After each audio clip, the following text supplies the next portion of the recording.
Hey, so this week we're talking about the fourth type of personality trait or character trait to avoid in women. Guys, if you are dating seriously and looking to marry, this is the type of woman that you may need to avoid. And this woman is a woman with no goals. She's goalless. She has no ambition. She has no drive to be better, to do better. She is content where she is. Um, but it's not because she's truly content. It's because she has a fear of failure. It's because she's afraid to try. This is the woman that has tried before and failed and says, I'm good. I'm good. I'm gonna stay right here. I'm gonna stay right here. This is the young lady who tried to leave home and it didn't work out and had to come back. And so she said, "Look, I'm just gonna stay at mama's house. I'm just, yeah, I can't deal with all that again." And you think, "Oh, well, that's good that she stayed with her mom, but her mother's not sick." Um, if her mother was sick and she stayed with her mom, okay, cool. So it's one thing to be staying at home. I'm saving money, I have a goal. I'm saving to buy my first house. I'm with my mom to save money. A goal to buy my first house. But to say I'm staying with my mom because I'm afraid to leave and try to be an adult, but then you also say, hey, I want to be married, that don't go together. Because one day you're going to be somebody's mother. And so you have to learn how to be self sufficient, even though you still live with your mom. You got to learn how to set goals, how to execute them and carry them out, because that's part of being a parent and that's part of being productive in society. And so, even though it's scary, it's just something that we have to do. And so, fear of failure is real. There are a lot of people who have tried and failed and refuse to try again, whether it's love or whether it's projects or whether it's finances, whether it's you bought a house, it foreclosed, and now you're thinking, yeah, I can't go through that again. Or maybe you went out and got your own car, had your own note, and the notes and the insurance and all that got to be too much. And the car got repossessed, and you're thinking, man, I'm scared to try that again. That is fear. So we are not going to allow fear to control us. So, Minister Yo, how do we deal with a lady that we're dating who is afraid to try again because she's afraid? Well, what I would say is you need to encourage her that being in a position where you have failed doesn't make you a failure. It just makes you human. And I would encourage her to look at it as not failing, but learning and look at every experience and say, okay, well, that didn't work out. But what did I learn from it? And what can I take from this situation to make myself better the next time I try it? And then just try it again. Because who knows, the next time you try it, it may be successful.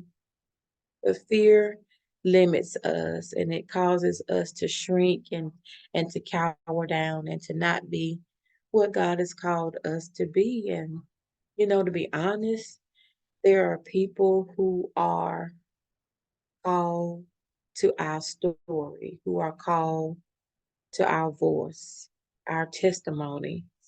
And if we cower down in fear and we don't share and we don't do it, we don't strive and we don't grow, then those people will never hear our story.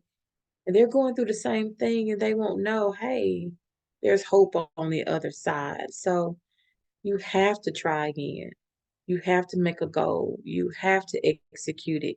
You must meet that goal because on the other side of execution is not just freedom for you.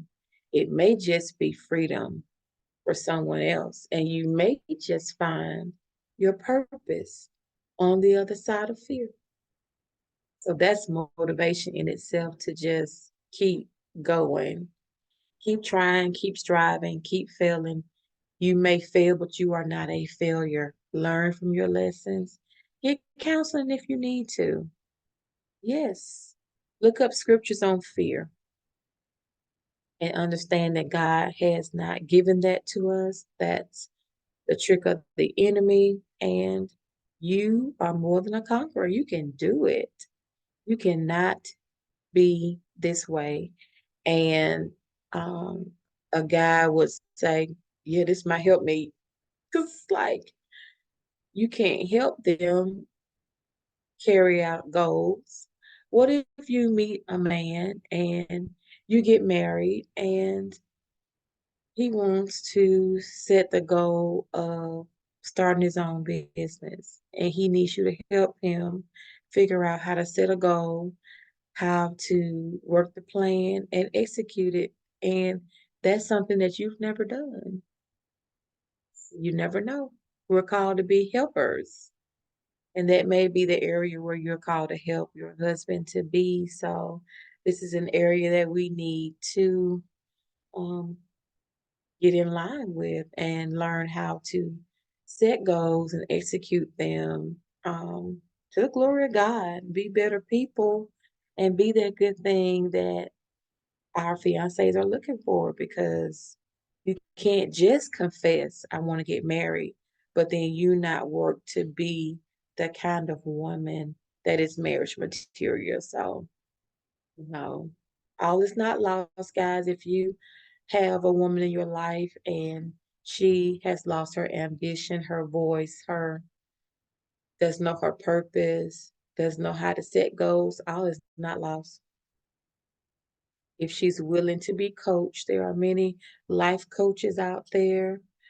Um, and find her a life coach and get her connected, and she will be able to be coached practically and through the word, and she will be able to get on track. And then you will find out what an amazing woman you actually do have.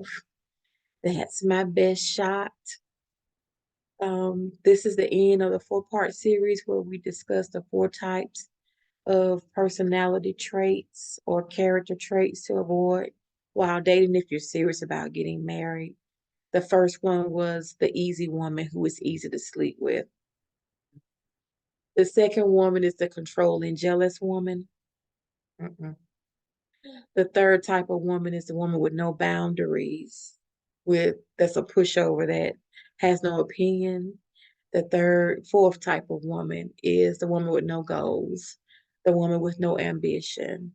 These are the four types of women to avoid while dating if you're serious about getting married, if you're serious about finding your boo thing.